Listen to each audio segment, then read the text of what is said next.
Hit that, and we are recording.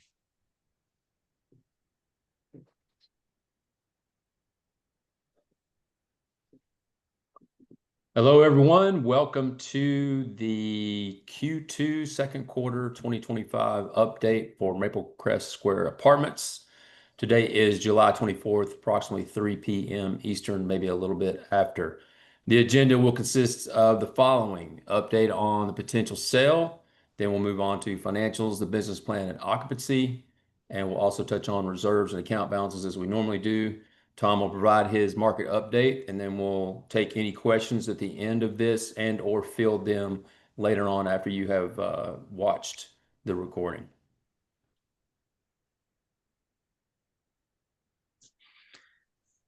Yeah, here we go. Yep. Sale update. As we know, we were under contract to sell 2 times. Both buyers backed out quite plainly due to the concerns of the sinkhole. Even our local buyer, initially, we did not think it would be an issue, but after discussions with the engineer, it became an issue to the potential buyer. Therefore, we have decided to pull it off the market. For now, we'll hold. Still continues to perform beyond the business plan that we initially set forth, and we appreciate your partnership as always in standing by us to this point. The plan is to remediate the sinkhole using the scope of work that we were provided about a year ago when it occurred from an engineer that knows the area well. We do have in there costs likely to exceed $100K. We've gotten 2 quotes in and around that number. We are trying to get 1 or 2 more as well before we pull the trigger on the work. We do feel that it's important for us to pay out of pocket rather than to do an insurance claim, due to insurance claim could hurt us moving forward. As we know, the insurance industry has been incredibly volatile in the multifamily space the last few years. We've heard of stories of people making claims and getting dropped upon renewal the following year. We don't want to go down that route, and it could risk the potential sale down the road to any future buyer having that loss run, that claim on our record. So therefore, because we have the money, we're choosing to pay for it out of pocket. And as always, we'll continue to renovate legacy units that come available. We're in the process of doing a couple of those now as we speak, and pushing for market rate rents where we can. And we just wanted you to know that we may need to adjust distributions depending on how this cost of the sinkhole goes and the activity around that. We're not saying we are or think we are, but we at least just want to be transparent and let you know that it is a possibility. We also, I don't know if we've mentioned it to date, but we have looked into a potential refinance, and we are talking to 2 lenders in the space, agency debt, very well respected in the space, people that we have relationships with. And currently, with the 10-year Treasury, the rates don't make sense for us to do that, but we could be doing it in the near future if rates drop, and that would be beneficial to everyone. Our goal would be to return as much capital to you as possible.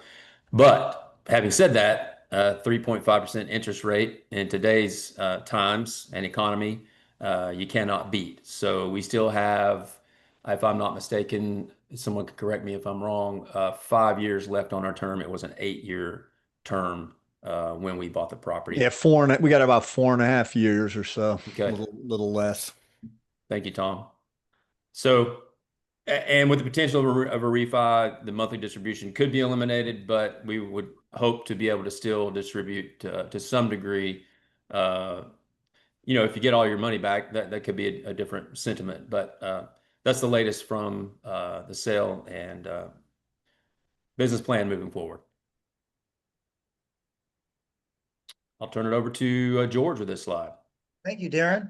So as you see, we continue to operate just marvelously well. Our NOI continues to well exceed our pro forma NOI. And with that, I'd like to head over to our profit and loss.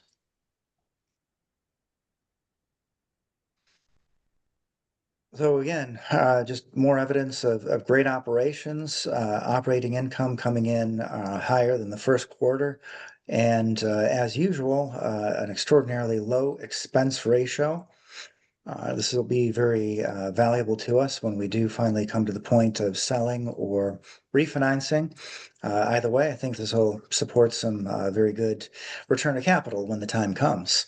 And that's it for me. I think we'll turn it back to Darren, if I'm not mistaken.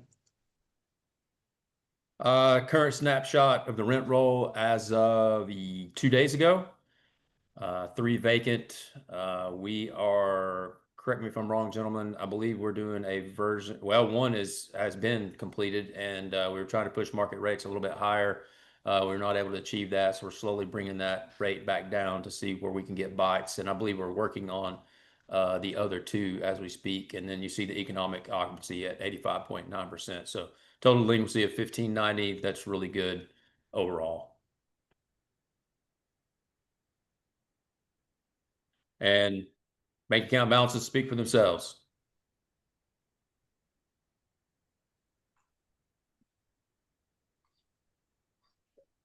Take it away, Tom. Yes, market update. So last year we had a significant tax increase on the city side of roughly 34%, I believe is what the increase was. So that was a huge hit. The county didn't change theirs last year, even with the reappraisal, but the county now, their current budget is in the red. I think they've actually already passed this tax increase. This was as of the end of June. I think they just at the first part of July actually did pass a tax increase. So there's the Food City right adjacent to Maplecrest is along with Walmart is the primary shopping destination in Jeff City. Food City is building a newer, bigger, better store on the west side of town.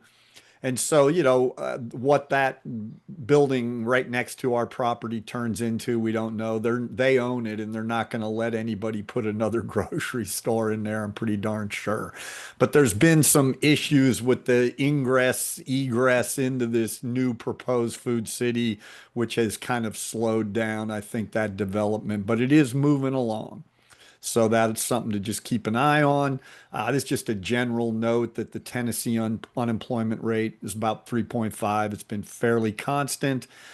Jeff City is now building a new fire substation on the east side of town to address all of the subdivision. There's like hundreds of homes that have been added on the east side of the county, kind of north side of Jefferson City, and so they're putting in a new fire station. So that's really needed and may potentially reduce even insurance rates due to better response time for fire trucks in certain areas. So that's good. I've mentioned once before about this distribution center that's being built. They broke ground 3 or 4 months ago, or maybe even more, and they're moving along. So they're saying May 26th, that brings another 185 to 100 jobs to Jeff City, which is good. And then the other it was sort of almost national news was all the destruction that took place in the Smoky Mountains, and then from Hurricane Helene washed a bunch of debris into Douglas Lake, which is on the east side of the county. And that's pretty much done. They've been cleaning that up for about a year, and it is pretty much complete. So that's about all I've got there. And we do have a new Dutch Brothers open in little old Jeff City, if you can believe that. They must be putting those things everywhere.